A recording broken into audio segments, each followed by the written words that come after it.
And this hadith is narrated by the noble companion Al-Bara ibn Azib radiallahu anhuma, that he said, we went out, خرجنا مع النبي صلى الله عليه وسلم في جنازة أو في جنازة رجل من الأنصار. We went out with the Prophet صلى الله عليه وسلم for a janazah for the men of the Ansar. فانتهينا إلى القبر ولما يلحد. We came to the grave, but the deceased had not been yet placed into the grave. So we came to the grave, and the grave was, the grave was open, and the deceased person had not yet been placed into the laht. He had not yet been placed, the body had not yet been placed into the laht.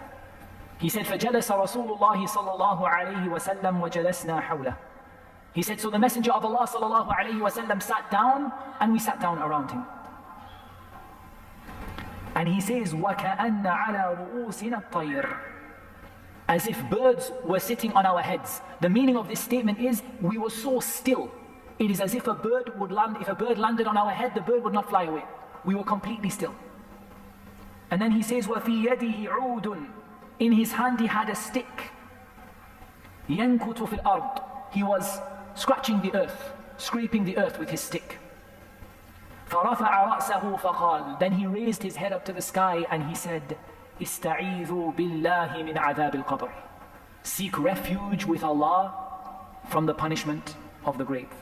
مرتين أو ثلاثة. Either he said it twice or he said it 3 times. So you imagine, I want you to picture, I want you to imagine as if you are there with Al-Bara ibn Azib radiallahu anhu, and they reach the grave, but the deceased is not ready to be put inside of the grave yet. So they sit down, and the Prophet sallallahu alaihi wasallam is sitting with his companions, and they are so still that if a bird landed on their head, the bird would not fly away. They are completely still. And the Prophet sallallahu alaihi wasallam has a stick in his hand, and he scratches the ground, and then he looks up to the sky, and he says, seek refuge with Allah from the punishment of the grave. And he says it twice, or he says it 3 times.